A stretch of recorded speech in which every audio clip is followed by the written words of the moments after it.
Every time we talk about sex, there tends to be a little bit of shame involved. And I'm not saying this to be an asshole. I know we can't help it, right? I just know that it's there because I have it too. Like I said, we can't help it because we're taught to feel shame regarding sex every single day. We're either referring to women who enjoy sex as quote, end quote, sluts, or we're yelling at people to cover up simply for wearing clothing that shows more than we might want to ourselves. Double this if you're a parent, a mom specifically. You just don't feel sexy anymore after a while. We're expected to be too busy caring for our families to even have an appetite anymore. But the truth is that most days, it's not true. At least for some of us. In fact, numbers suggest that most of us would like to have more sex, and that some of us not only have urges that are totally alive and well, but we also wish to experience that spicier side with our partners. My guest and I today talk about this and a bit more, and it's not something you're going to want to miss. My name is Ariana Bradford, and this is the NYAM Project Podcast.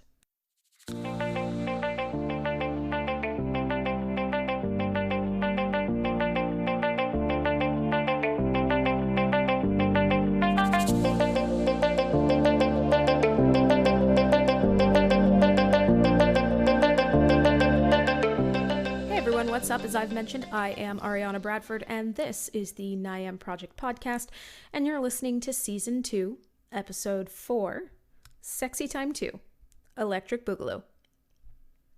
So before I get started, I wanted to go ahead and suggest a podcast for those of you who are into the Bravo network. The Real Moms of Bravo podcast, headed by the awesome Vanessa and Abby, is a hilarious and fun way to keep up with your favorite shows on the well-known network. And I can say from experience that you'll absolutely love the two bomb-ass human beings running the show there.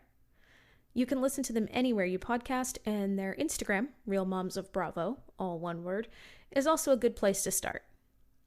By the way, I'm in no way financially affiliated with this cast. I just love Vanessa and Abby, and I think this show is totally worth a listen. That said, on with the show. So Natasha Strange is my guest this week, and she's a professional dominatrix who works with many different types of people from many walks of life. As you're about to hear, her passion for, passion is what's made her the dynamo that she is in her field. And her mind is one that you're going to be glad we picked. Behold. My name is Natasha Strange. I live in Portland, Oregon.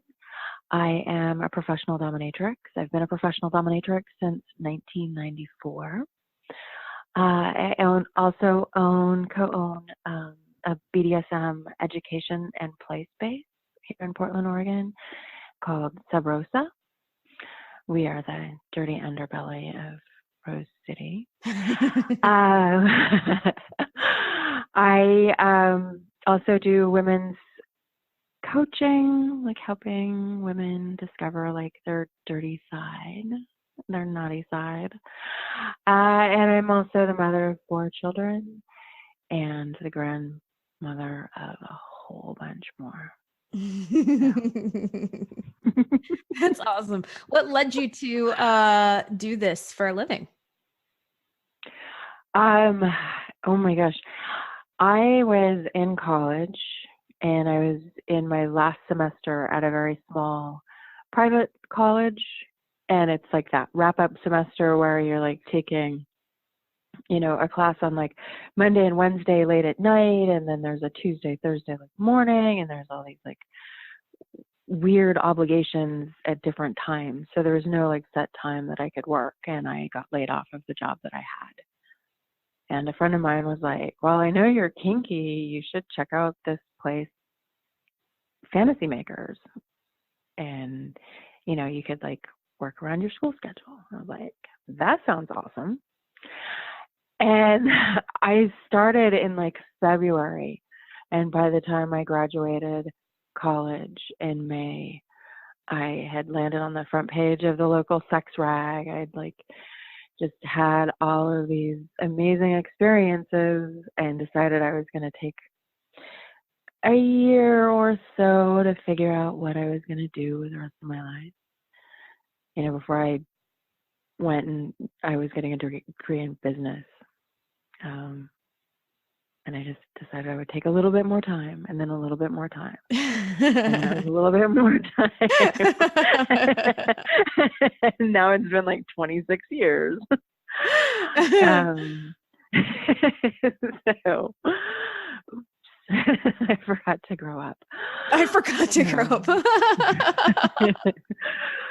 Well, because I kept thinking, when I grow up, I'll figure out what it is I want to do with my life. And it just so happens that was what you wanted to do already. Yeah. So it's been good to me. See? Told you. Even so, I'm sure there's a lot of fear from some of you. So she's a dominatrix, you say. Of course she's going to be cool with being sexy. Let her deal with the struggle of juggling kids and sex, and then have her get back to me. Except she totally gets it, guys. We totally get it. And the thing is, while none of us can be perfect at it, as Danielle Savory said on our last sex-related episode, nothing escapes the time suck that is parenting and household work unless you want it to, and you work to fit it into your schedule. As a professional dominatrix, most of the people that I see are men. I also see genderqueer and trans people, non-binary. I occasionally see women in couples.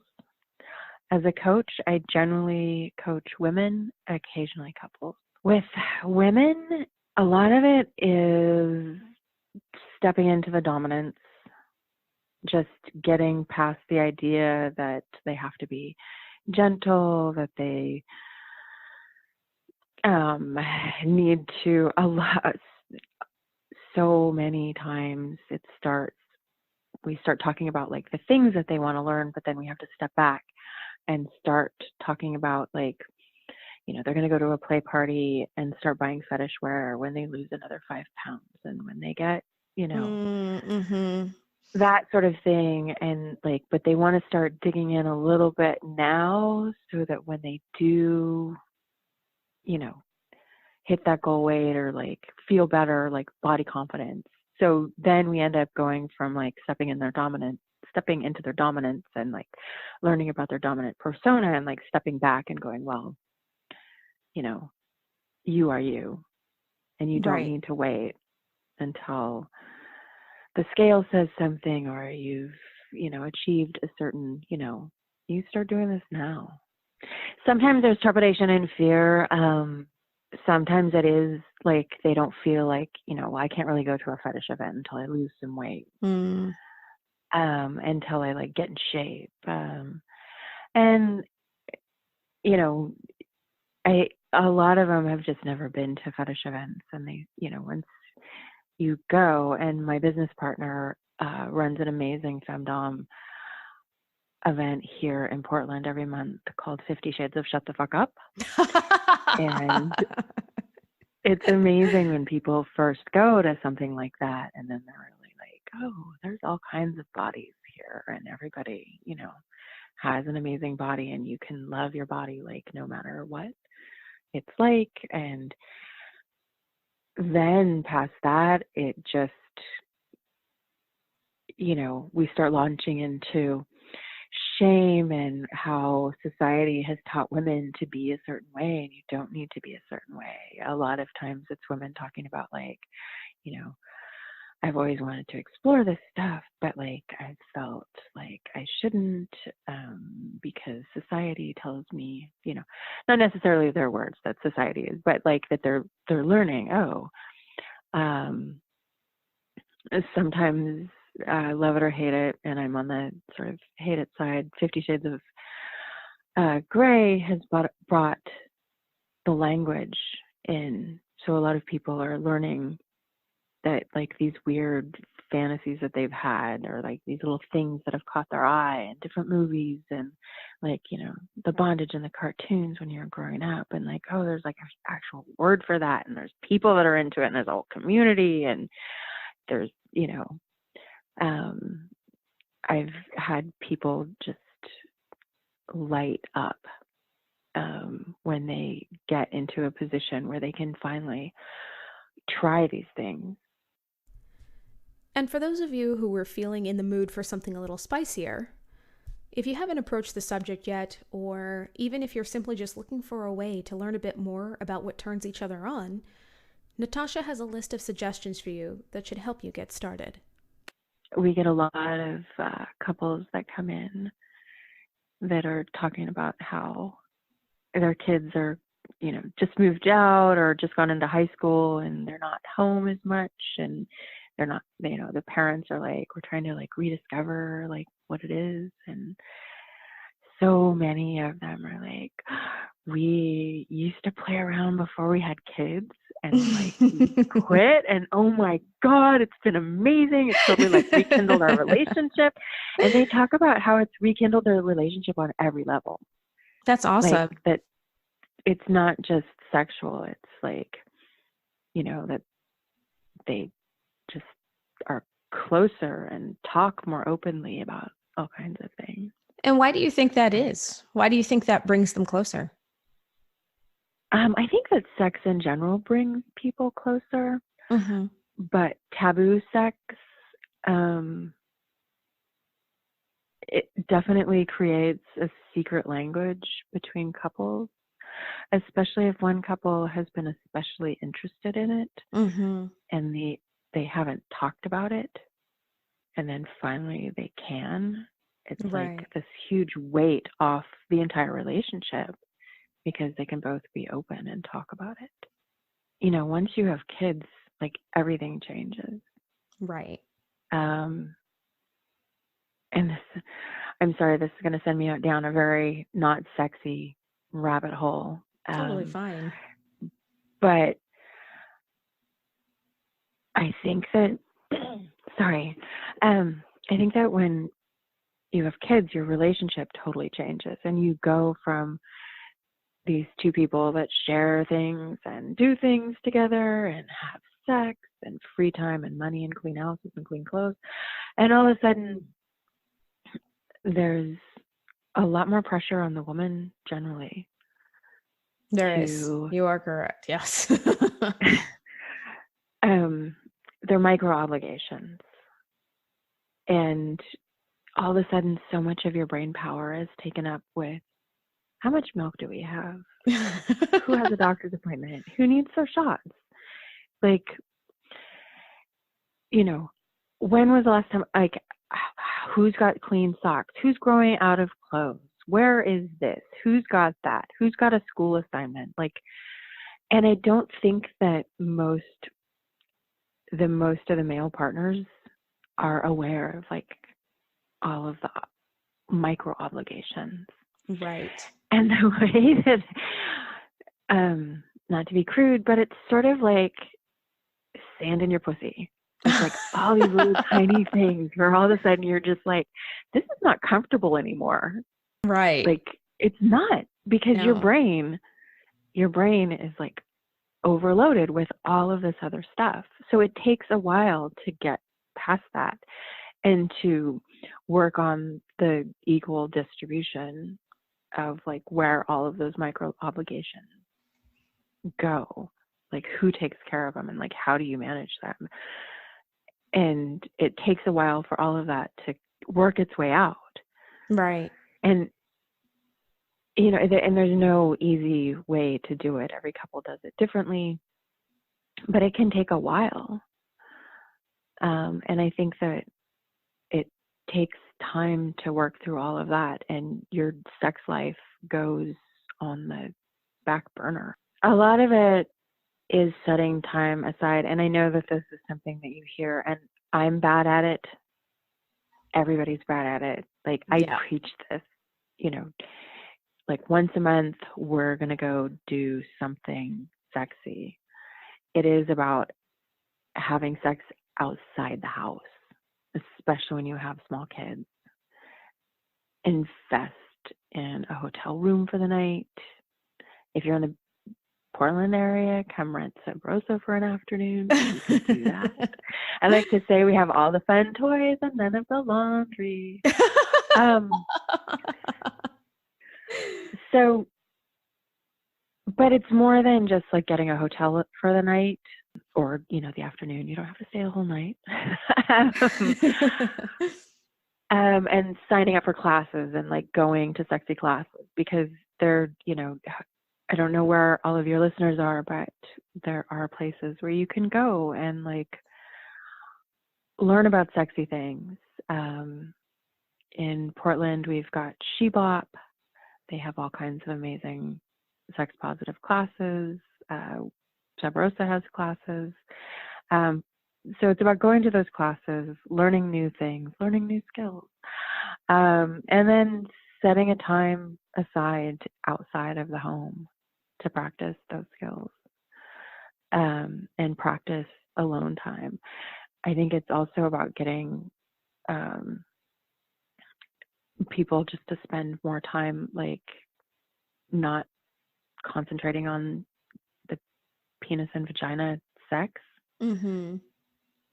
More time doing massage, which sometimes turns into that. More time doing role play and sexting and working up to it, because sometimes, you know, it's hard to just like turn it off. Okay, we're at the hotel, like let's do it.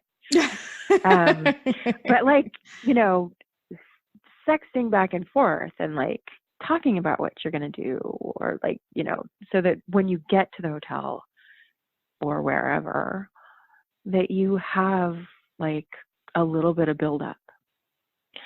And then the last step is, you know, afterwards, not being in a situation where like, great, we took Saturday off, and Saturday is usually when I do laundry. So now I have to do like all the laundry and all the like week prep the next day. There has to be a plan, Mm-hmm. so that it's not just, you know, the femme takes the day off and works double time the next day. Right. Because that is also a situation that I come across all the time,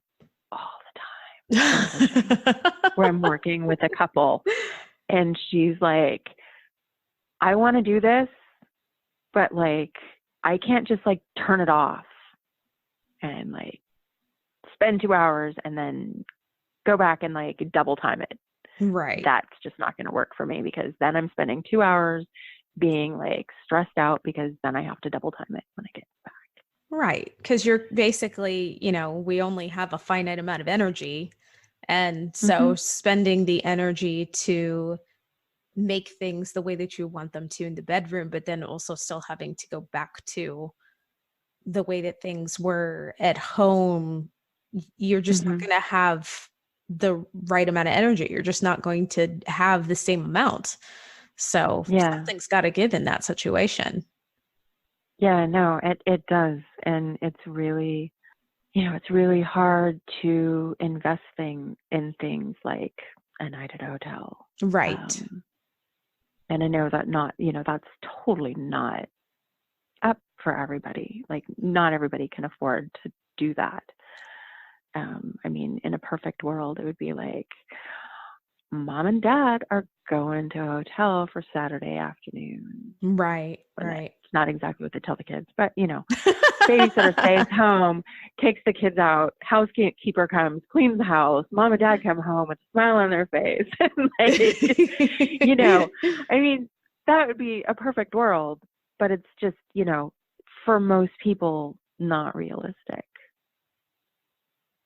But it is something to aim for. It is. And maybe even aiming for that, but getting something adjacent or close to that, right? Like, you know, maybe like you said, you don't get the hotel room, but you get a chance to sext with each other all day, or, you know, you make a point of kind of making sure that you've been flirting with each other all day, things like that. And then getting to the point where you get a chance to bring all of that to fruition after the kids go to bed. It's still making an effort to eventually build to that energy that you've been looking for.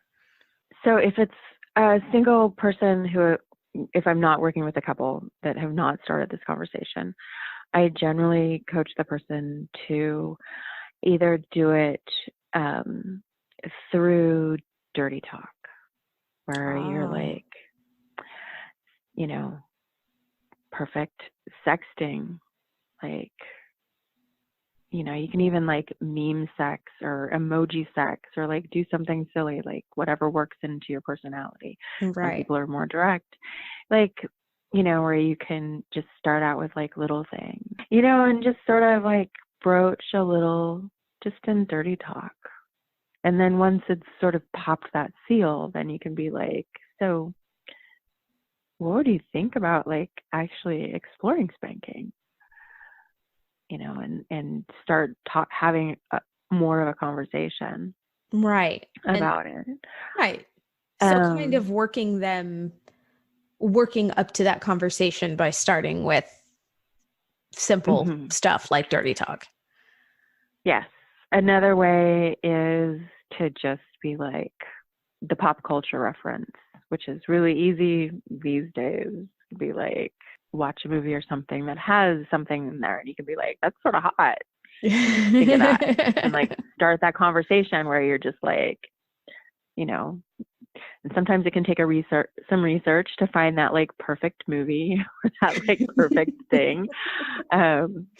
You know, I'm watching Outlander right now because my mom and my sister, I'm spending next week with them for our birthdays, and they are obsessed with it. So I was sick and I started watching it. I was just like, oh my God, there is like so much kink in here. My mom and my sister. And y'all are calling me the kinkster.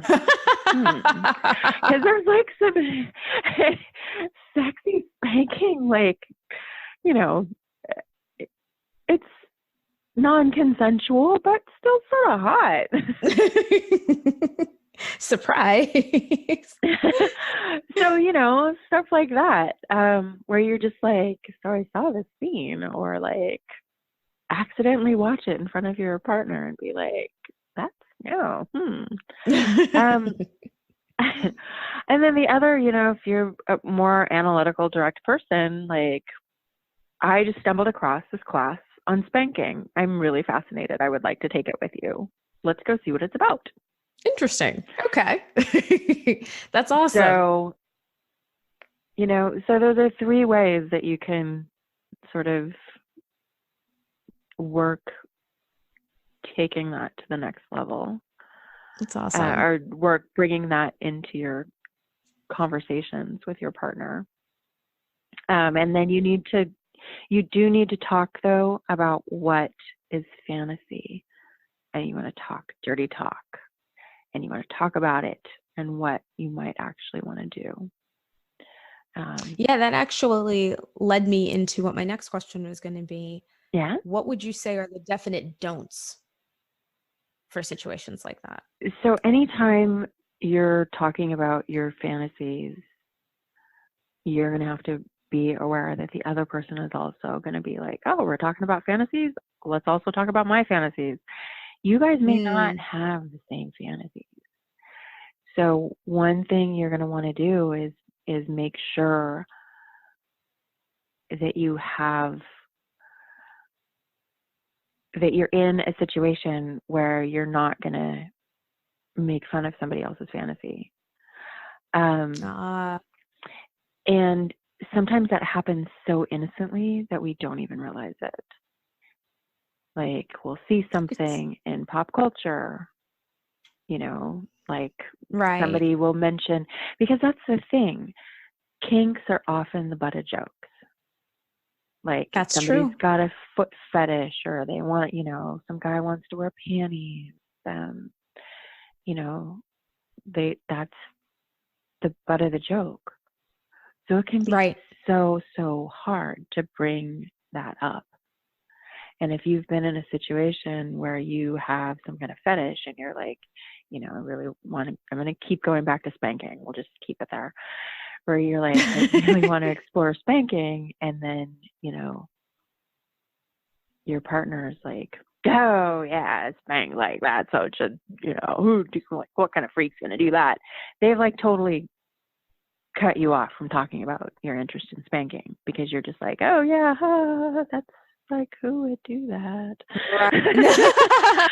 And then you're going to feel uncomfortable talking about it with your so partner. Going into that, when you bring this up, you need to realize that you're going to be like, yeah, I sort of want to spanking, and your partner might be like, oh yeah, spanking, I hadn't really thought about that, but like I do have this foot fetish.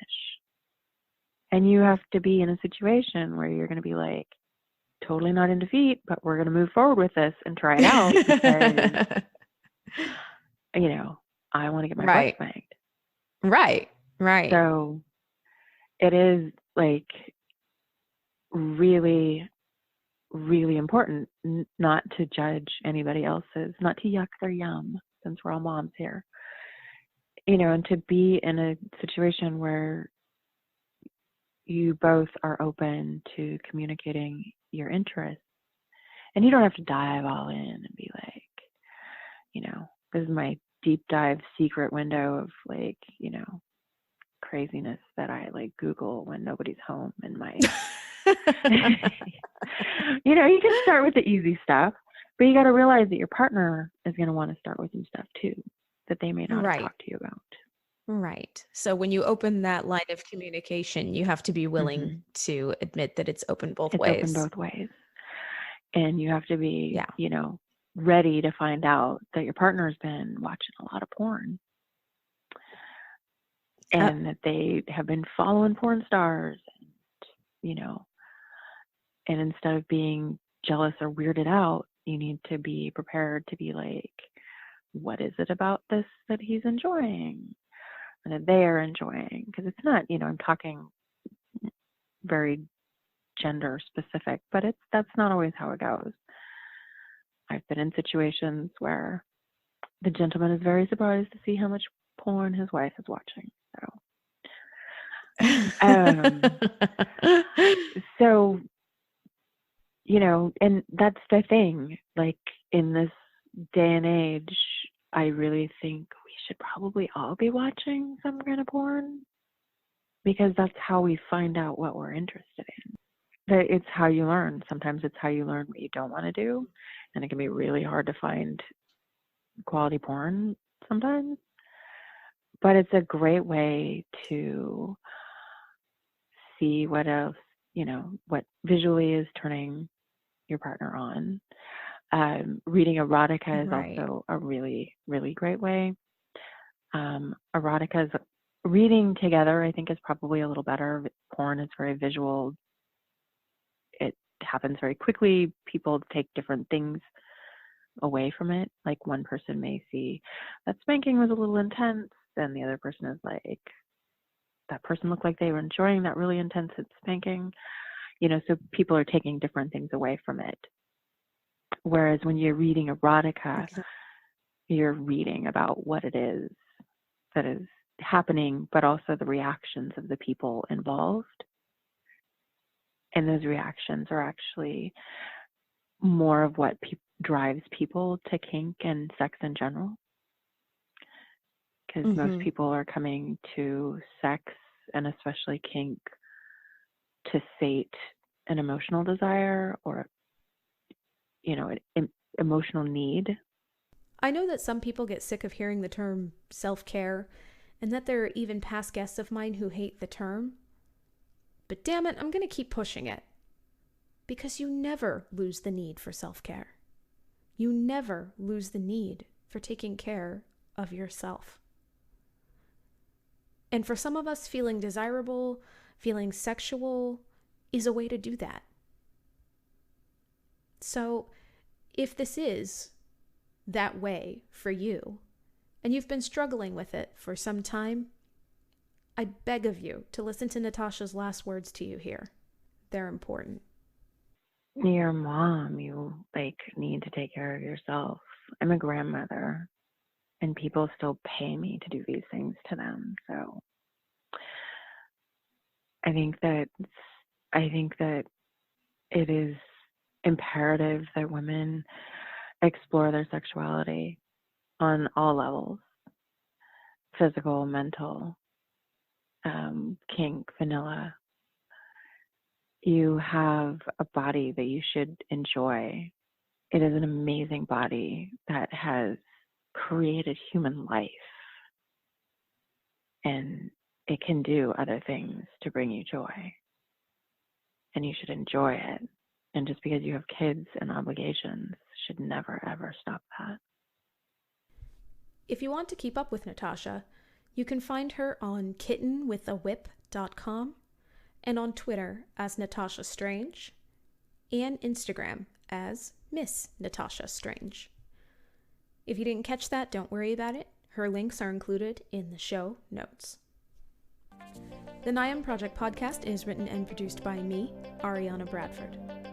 If you want to find out more about us, you can visit us at wearenyam.com or find us on any social media under the name The NYAM Project. Thank you to Natasha for giving us her time today, and I'll see you next time.